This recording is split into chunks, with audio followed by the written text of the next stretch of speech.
Hi everyone, in front of me I've got ASUS Zenfone 9 and let me share with you how to allow unknown sources on this device.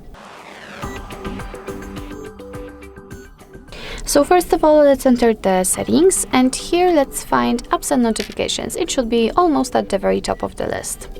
Now let's scroll down, maybe not all the way down, in order to find this apps section. Here let's tap on Special App Access and right here find Install Unknown Apps.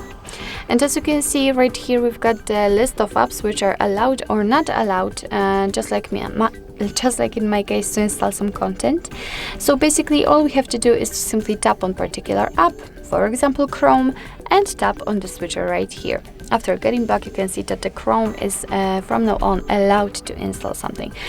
Be aware that you're doing it on your own responsibility because some third-party apps aren't verified by the developer. So you may put your data and actually your whole device at risk, so remember about that and be careful. Of course it will work the same with all other apps, so just tap on it and tap on the switcher. And the same situation if you want to turn off the permission. Just tap on it and tap on the switcher. And after getting back you can see that the Chrome is not allowed to install anything. So actually that's all. This is how to allow unknown sources in your ASUS Zenfone 9. Thank you so much for watching. I hope that this video was helpful, and if it was, please hit the subscribe button and leave the thumbs up.